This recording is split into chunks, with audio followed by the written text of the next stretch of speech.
하루도 주님의 은혜가 함께하는 귀한 삶이 되시기를 바랍니다. 우리가 하나님과 함께한다는 것, 말씀을 사모하고 주님과 기도하며 나아갈 때에 성령의 임재하심, 성령의 충만하심이 임하는 삶이 바로 하나님과 동행하는 삶입니다. 우리가 말씀과 기도로 나아가지만 성령의 임재가 없다면 나 혼자 가는 삶이겠죠. 그러나 성령의 임재가 우리 가운데 임하고 나아간다면 그 사람이 하나님과 동행하는 삶인 줄로 믿습니다. 에스겔을 통하여서 하나님이 환상을 보여주었습니다. 환상은 뭐였냐면 먼저는 예루살렘 성전에 여호와의 영광이 떠나가는 겁니다. 이 에스겔이 그발강가에서 환상을 보았을 때에 여호와의 영광이 성전을 떠나가니까 그 성전은 더 이상 성전이 아닌 겁니다. 겉모습은 성전이었지만 하나님의 영광이 떠나는 성전은 더 이상 성전이 아니라 그냥 건물일 뿐입니다. 그 건물을 하나님께서 바벨론을 통하여서 허물어 버리셨습니다. 그럴 때 이스라엘 백성들은 상실감이 되었습니다. 그러다가 이제 40장부터 41장, 42장에 보니까 다시 여호와의 성전을 측량하게 만듭니다. 그래서 그 측량한 설계도를 주시면서 너희가 이제 이 성전을 다시 짓게 되리라. 우리는 바벨론의 포로로 끌려와 있는데요. 그런데 하나님이 너희를 회복하여서 바벨론에서 다시 예루살렘으로 돌아가게 하여서 너희는 이 성전을 질 거야. 그럴 때 정말로 하나님의 말씀이 성취되는 역사가 언제 이루어집니까? 포로 귀환민들을 통하여서 스룹바벨이 돌아가고 스룹바벨을 통하여서 이제 에스라와 함께 여호와의 성전을 짓게 되죠. 그 성전을 지음을 통하여서 그들 가운데 하나님이 너희와 함께해. 그래서 우리는 다시 회복될 거야 하는데 놀라운 회복들이 이루어지죠. 놀라운 회복은 그들의 힘과 능력이 아니었잖아요. 바벨론이 멸망하고 페르시아가 등극함을 통하여서 고레스 왕이 그들을 돌려보내줌을 통하여서 어떻게 이런 역사가 이럴 수 있습니까? 라고 하는 그들에게 하나님이 말씀이 너희를 통하여 성취되었다 말씀하고 있죠. 43장 1절입니다. 43장 1절. 그 후에 그가 나를 데리고 문에 이르니 곧 동쪽을 향한 문이라. 40장부터 42장까지 진행되었던 측량한 예루살렘 성전. 환상 가운데 그 성전을 다 보여주신 거죠. 그리고 네가 그걸 측량해봐 하면서 에스겔이 그걸 측량해서 그걸 다 기록한 거죠. 이것이 설계도라는 겁니다. 그러고 나서 그 후에 그가 나를 데리고 문에 이르니 동쪽을 향한 문이라. 동향한 문, 동쪽을 향한 문을 향하여 이제 들어가 보는 겁니다. 그럴 때 놀라운 은혜가 주어집니다. 2절입니다. 이스라엘 하나님의 영광이 동쪽에서부터 오는데 하나님의 음성이 많은 물소리 같고 땅은 그 영광으로 말미암아 빛나니. 아멘. 에스겔이 처음 보았던 그 환상, 에스겔 10장 11장에서 나타났던 하나님의 영, 그 영이 떠나갔다가 다시 하나님의 영광이 동쪽에서부터 오는데, 동쪽은 무엇을 의미합니까? 거룩한 빛이죠. 태양의 빛이 아니라 거룩한 빛이 이들 가운데 임하는 사건. 그래서 이 모습을 보니까 하나님의 음성이 많은 물소리 같고 땅은 그 영광으로 말미암아 빛나니라고 말합니다. 많은 물소리 같다. 그리고 땅은 그 영광으로 말미암아 빛났다. 빛이 임한 거죠. 창세기 1장 2절에 보니까 여호와의 영이 수면 위에 운행하십니다. 그때가 언제입니까? 하나님의 창조의 시간입니다. 그 창조의 시간 전을 보니까 놀라운 고백을 합니다. 땅은 혼돈하고 공허하며 흑암의 깊음 위에 있었다. 그것은 어쩌면 절대 절망의 순간이었습니다. 더 이상 희망도 없고 소망도 없고 비전도 없는 그러한 시대 속에서도 하나님의 영이 수면 위를 운행하십니다. 하나님의 영이 수면 위를 운행하시니까 드디어 하나님의 역사는 이루어지죠. 하나님의 말씀이 빛이 있으라 할 때에 빛이 있었고 빛이 임하니까 드디어 어둠은 떠나갑니다. 우리도 마찬가지입니다. 시대는 혼돈하고 공허하고 흑암의 깊음 위에 있을 수 있습니다. 그런 사람들은 절망을 봅니다. 어쩌면 믿음의 사람들도 그러한 현실과 상황을 바라보면서 이제는 끝났나라고 생각합니다. 아니요. 우리는 하나님의 영을 볼 수 있어야 합니다. 우리는 하나님께 기도해야 합니다. 주여 오늘도 성령의 충만함을 부어 주시옵소서. 왜요? 하나님은 은혜가 풍성한 하나님이시기 때문입니다. 이스라엘 백성들은 지금 에스겔 시대에 절망을 보고 있습니다. 자신들은 포로로 끌려왔죠. 남유다의 성전은 무너졌지요. 이스라엘 백성들은 이제 한 2년 있다가 돌아갈 줄 알았는데 돌아가는 게 무슨 말입니까?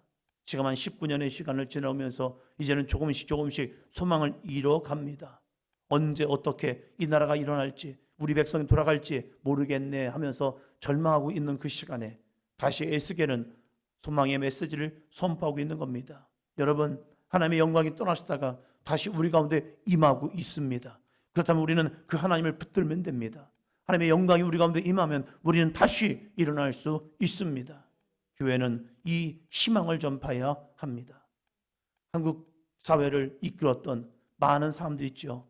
저는 그 가운데 가장 위대한 이 거장은 조영기 목사님이라고 생각합니다. 희망의 메시지, 소망의 메시지, 한국교회 얼마나 많은 소망을 우리에게 전파했습니까? 어렸을 때에 MBC였나요? 주일날 아침에 그냥 방송을 통하여서 말씀이 증거되는 거죠. 그 말씀이 이 땅을 덮으면서 그리고 많은 교회들이 그 목사님의 메시지를 들으면서 그래 다시 한번 일어나야지. 그런데 한국교회가 조금씩 문제가 되는 것이 이것이 번영신학이다. 이것이 잘못되었다. 기복신앙이다. 한쪽만 바라보면서 보니까 오해하였고 그러면서 그것이 잘못된 것처럼 아니요. 교회는 세상의 소망이 되어야 합니다. 세상의 희망이 되어야 하죠. 그리고 복을 나눠주는 교회가 되어야 하죠. 복이 무엇입니까? 내 영혼이 잘됨 같이 내가 범사에 잘되고 강건하기를 원하노라. 내 영혼이 잘돼야 그래야 우리가 삶의 거룩한 복을 누리는 거죠. 그래서 예수 믿고 구원받으라는 거죠.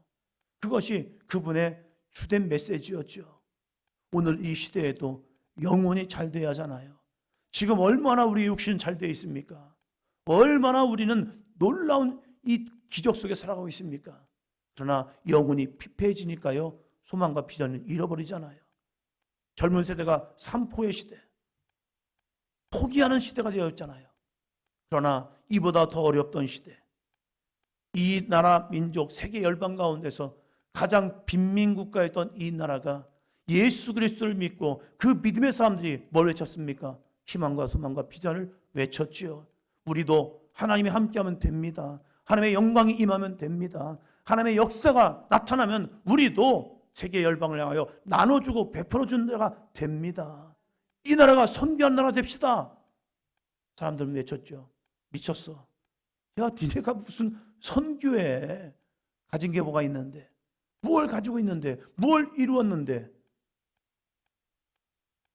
외적으로는 아무것도 가지지 않고 외적으로는 부족하고 연약하다 할지라도 성령의 임재가 임하면요, 그 나라 그 민족을 하나님이 쓰시더라고요. 그것이 우리의 역사였잖아요. 이스라엘 민족도 마찬가지입니다. 그들이 하나님의 영광이 임할 때는요, 세계 모든 민족 위에 부러움이 되었습니다. 그런데 여호와의 영광이 떠나니까요, 사람들의 조롱거리가 되었지요. 하나님은 에스겔을 통하여 이스라엘 백성들에게 다시 소망을 주기를 원하십니다. 이스라엘 하나님의 영광이 동쪽으로부터 오는데 하나님의 음성이 많은 물소리 같고 땅은 그 영광으로 말미암아 빛나니, 교회는 많은 물소리 같은 소리가 나와야 합니다. 부흥하는 교회, 하나님이 역사하는 교회를 보면요, 많은 물소리 같은 소리가 납니다. 양구 방산에 갔더니 거기에 계곡이 흐르더라고요. 비가 오고 나서 물소리가 흐르는데, 와, 그렇다고 큰 강도 아닌데 거기에 물이 흘러가는데 물소리가 우렁차더라고요. 왜? 물이 흐르니까.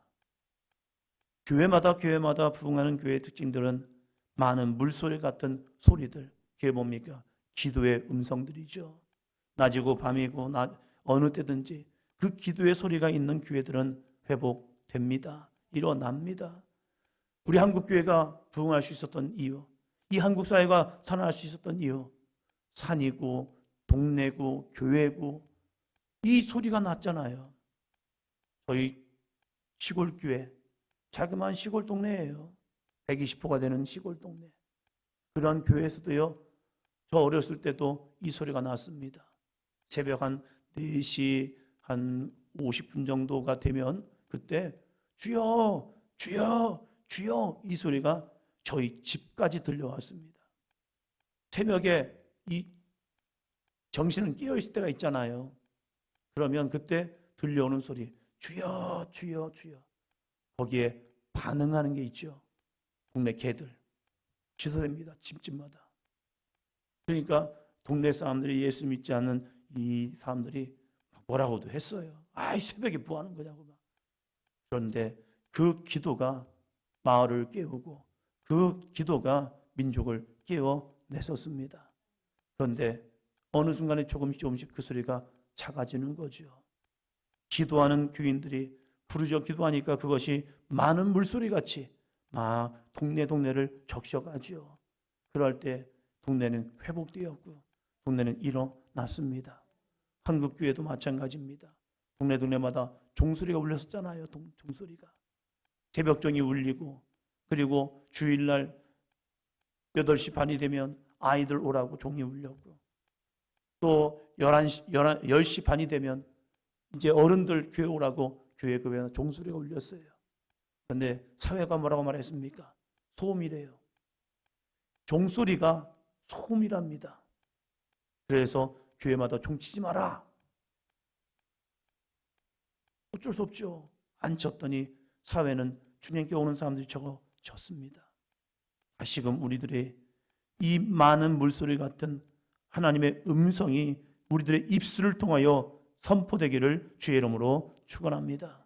하나님의 말씀을 믿고 우리가 그 믿음을 가지고 부르짖어 기도할 때에 성전은 하나님의 음성이 많은 물소리같이 넘쳐날 줄로 믿습니다.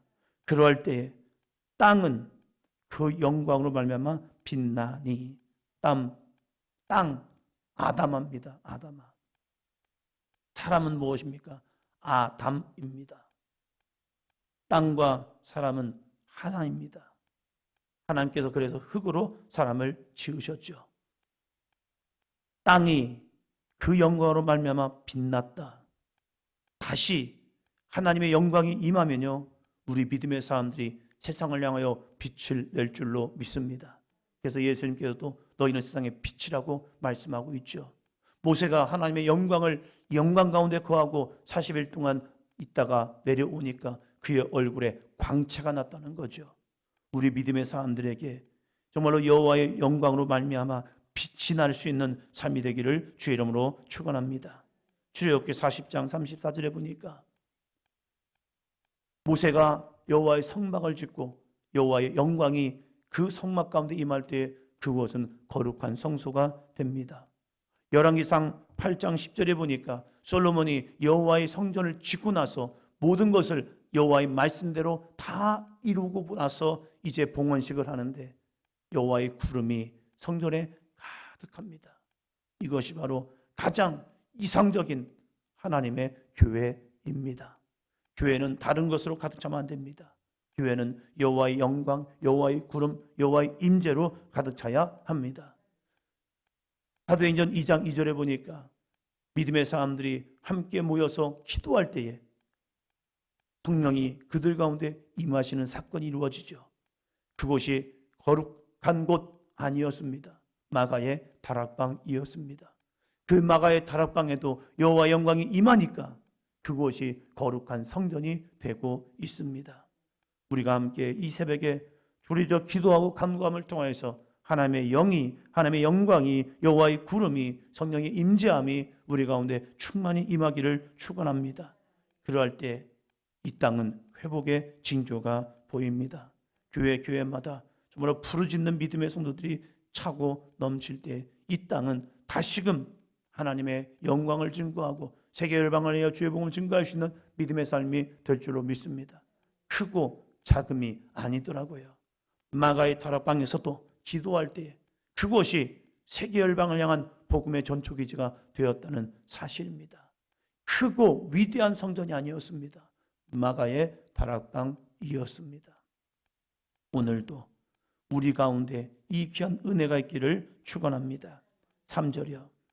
그 모양이 내가 본 환상 곧 전에 성읍을 멸하러 올 때에 보던 환상 같고 그 발강가에서 보던 환상과도 같기로 내가 곧 얼굴을 땅에 대고 엎드렸더니 4절이요. 여호와의 영광이 동문을 통하여 성전으로 들어가고 5절이요. 영이 나를 들어 데리고 안뜰에 들어가시기로 내가 보니 여호와의 영광이 성전에 가득하더라. 아멘. 우리의 영의 눈이 열려 여호와의 영광이 임하는 그 거룩한 모습을 볼 수 있는 저와 여러분이 되기를 축원합니다. 우리는 이 믿음으로 소망하기를 바랍니다. 하나님, 우리 사도행전 교회 성전에도 여호와의 영광을 볼 수 있게 하시고 여호와의 영광을 날마다 넘쳐나게 하여 주시옵소서. 그래서 환상도 보고 비전도 보고 꿈과 소망을 가지며 이 땅이, 이 곳이, 이 성전이 하나님 주님의 영광으로 충만합니다. 거기에는 두 가지만 있습니다. 첫 번째는 주님을 찬양하는 자들이요.